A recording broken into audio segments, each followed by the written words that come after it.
Hello, class 6, subject science, and we were doing chapter number 5, right? And what was the name of the chapter?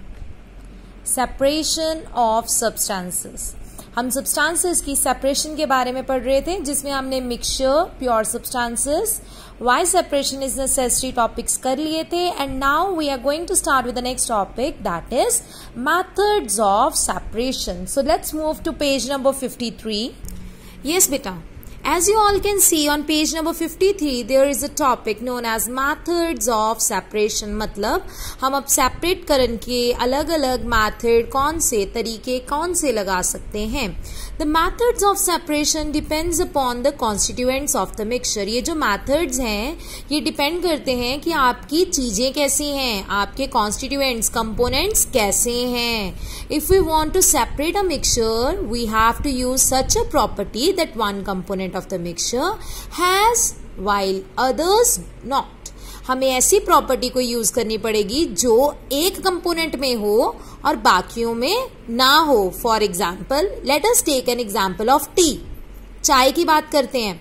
while preparing tea, insoluble tea leaves, जो insoluble tea leaves जैसे जो छन्नी के ऊपर रह जाते हैं उनको हम बोलते हैं insoluble tea leaves, can be separated from the liquid. जो लिक्विड नीचे जो टी आ रही है, ये जो लिक्विड है इनसे सेपरेट किया जा सकता है यूजिंग अ स्ट्रेनर. ये जो छन्नी होती है उसे हम बोलते हैं स्ट्रेनर. तो स्ट्रेनर की मदद से आप चाय पत्ती को और जो चाय है जो लिक्विड है उसको सेपरेट कर सकते हैं.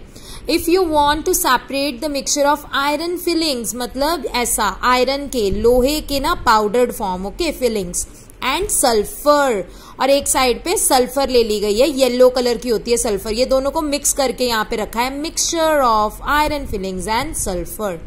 You can use a magnet. आप एक मैग्नेट का इस्तेमाल कर सकते हैं, क्योंकि आपको पता है ना बेटा आयरन फिलिंग्स को कौन अपने में अट्रैक्ट कर लेता है, मैग्नेट. सो क्या होगा, you can see a magnet to separate iron. You can use a magnet to separate iron. Iron को इस्तेमाल करके हम आयरन को कैसे सेपरेट कर सकते हैं, मैग्नेट का इस्तेमाल करके. As it is attracted by the magnet while sulphur does not. अब ध्यान से सुनिए, जो आयरन है वो मैग्नेट की तरफ से अट्रैक्ट होता है, तो ये जो बच गया इस मिक्सचर में से, आयरन फिलिंग्स और सल्फर के मिक्सचर्स में से मैग्नेट ने आयरन को अपनी तरफ अट्रैक्ट कर लिया, और ये जो बच गया फिर ये क्या है, ये है आपके पास sulphur. What is it, it is sulphur. I hope so ये टॉपिक आपको समझ आ गया होगा. अब आगे देखते हैं separation of a solids from other solids. अगर आपको एक सॉलिड को दूसरे सॉलिड से सेपरेट करना हो तो वो कैसे. For separating any component from the mixture, we use some of the properties of the component. पहले ऊपर भी बात की थी, आपको क्या देखना पड़ेगा, आपको प्रॉपर्टीज देखनी पड़ेंगी कंपोनेंट्स की. These properties are important. ये प्रॉपर्टीज बहुत इंपॉर्टेंट होती हैं and help in separating a component from its mixture. और इसी से कंपोनेंट्स जो हैं वो अपने मिक्सचर से क्या हो जाते हैं, separate. Properties that commonly used to separate solids from the mixtures of a solid are, कौन सी प्रॉपर्टीज के कारण हम सेपरेट कर सकते हैं, colour, shape, size, density. Density के बारे में पढ़ा था ना, मास over volume, attraction bye magnet और सॉल्युबिलिटी इन वाटर, पानी में मिक्स होता है या नहीं होता. So let us learn about these methods of separation in detail. So first of all, what is the first method? The method is hand picking. Hand मतलब हाथ और picking मतलब उठाना. तो देखते हैं जरा इसमें हो क्या रहा है. Have you ever noticed your mother while she prepares food? जब मम्मा खाना बनाते हैं तो क्या करते हैं, when she prepares rice, जब वो चावल बनाते हैं, firstly she takes the uncooked rice. सबसे पहले वो जो कच्चा चावल होता है उसे लेते हैं इन अ प्लेट में, and remove something from that, और उसमें से कई चीजों को रिमूव मतलब हटाते हैं.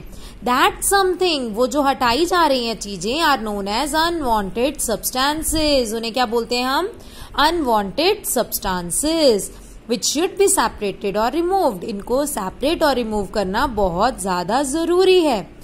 The undesirable substances such as pieces of stones in the rice or dal can be separated by hand picking. तो अब मम्मा किससे काम कर रहे हैं, वो हाथों से उस चावल में से जो स्टोन्स हैं, जो कंकर हैं, उन्हें निकाल के दूसरे बाउल में रख रहे हैं. दैट मीन्स वो कौन सा मेथड इस्तेमाल कर रहे हैं? Hand picking. That is picked by hand. हाथों से पिक किया है. Okay, this method can be used if the quantity of the mixture is small. ये मैथड तभी इस्तेमाल करना अगर आपके पास मिक्सचर की क्वांटिटी कम है, स्मॉल है. ओके, क्योंकि अगर ज्यादा होगी तो हम हाथों का इस्तेमाल थोड़ी कर पाएंगे.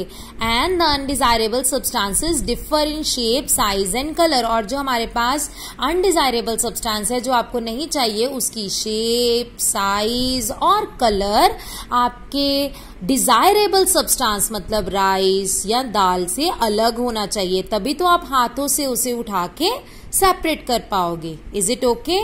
This is known as hand picking. Now the second one is sieving. Sieving क्या होती है? ध्यान से सुनिए. If the component of the mixture contains particles of different sizes. अगर अब डिफरेंट साइजेस की बात आएगी तो हम सीव का इस्तेमाल करेंगे. सीव क्या होती है? ये होती है सीव, छननी. जो आप घरों में इस्तेमाल करते हो ना, उसे हम बोलते हैं सीव. तो इससे क्या होता है? Pore size. पोर मतलब छेद. जो सीव होती है ना बेटा, सीव होती है ना, उसमें छेद होते हैं, ऐसे पोर्स होते हैं. ओके, उसको बोलते हैं पोर्स. और पोर्स का जो साइज है in the sieve depends upon the size of the particles of the component to be separated. वो हमारे इस चीज पे डिपेंड करता है कि आपने कौन से कंपोनेंट को सेपरेट करना है. The sieve having a fine pores, जिसमें बहुत छोटे छोटे पोर्स होंगे, is used to separate undesirable substances in flour. जो हमारे घरों में आटा होता है, उसमें से अगर आपने अनडिजायरेबल सब्सटेंसेस सेपरेट करने हो तो हम पतले छोटे छोटे छेदों वाली सीव का इस्तेमाल करेंगे. अ सीव हैविंग लार्ज पोर्स. और जिस सीव में बहुत बड़े बड़े पोर्स होंगे वो हम यूज करेंगे कंस्ट्रक्शन साइट्स पे, जहां पर घर वगैरह या बिल्डिंग्स बनाई जाती हैं वहां पर. क्यों? To separate stones from sand. Sand में से स्टोन्स को सेपरेट करने के लिए हम मोटी छन्नी का इस्तेमाल करेंगे. Is it okay? So these were the two topics that we have studied today. One was hand picking, another one is sieving. Yes? So let us have a look of it practically. Yes students, so let us have a look. For example, I am having a bowl containing some rice, uncooked rice, and as you can see there are the pieces of stones also. Right. So आपके mama घर पे क्या करते हैं, या जो आमतौर पे हम घर पे करते हैं, वो क्या है? We are going to take this rice and the pieces of stone in a plate. Okay, now what we are going to do is, हमने क्या करना है, इन राइस में से ये जो स्टोन पार्टिकल्स हैं इनको हाथों से उठा के हमने सेपरेट किसी में रख देना है.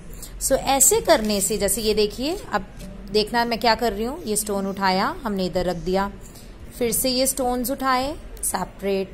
तो ऐसे करने से हम क्या करेंगे, हम स्टोन पार्टिकल्स उठा के सेपरेट बाउल्स में रखते जाएंगे. ओके, और हम इस पूरे राइस को क्या कर देंगे, clean. So this is known as hand picking. मैंने क्या किया बेटा, सब देखिए, मैंने हाथ से इन चावल में से, इस राइस में से इन स्टोन पार्टिकल्स को उठाया और उनको सेपरेट किसी बाउल में रख दिया. अब मैंने सेपरेट क्यों किया है? क्योंकि इनका colour, size and shape rice से बिल्कुल डिफरेंट है.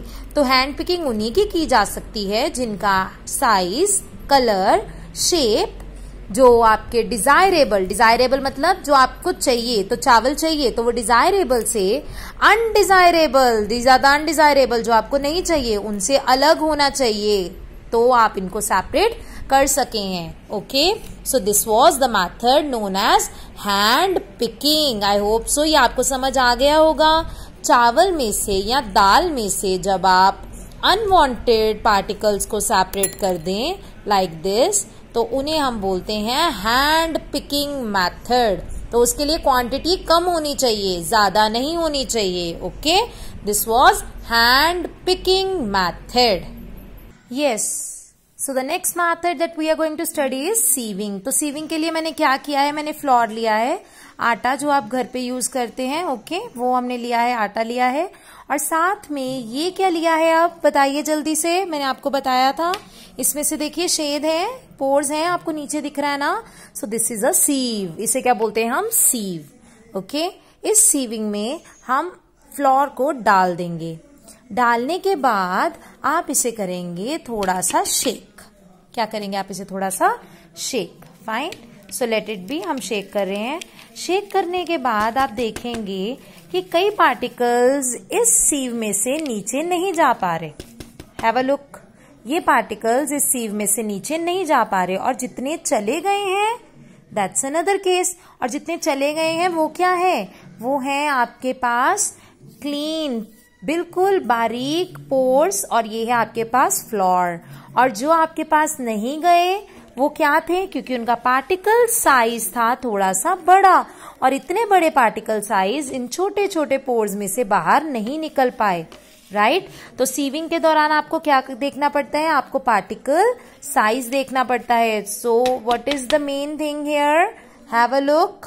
लुक, मैंने जो सीव में था, जो इसमें था, वो मैंने यहाँ बाउल में डाल दिया है। तो इसके पार्टिकल साइज थोड़े बड़े हैं, राइट, पार्टिकल साइज थोड़े बड़े हैं ना, ये वाले, राइट, और ये पार्टिकल साइज थोड़े छोटे हैं। तो पार्टिकल साइज पे डिपेंड करता है कि हम सीव का इस्तेमाल कर सकते हैं या नहीं। So this was the sieving method, and for rice and unwanted that snow particles we have used hand picking method. I hope so आपको ये दोनों मेथड समझ आ गए होंगे। Thank you so much students.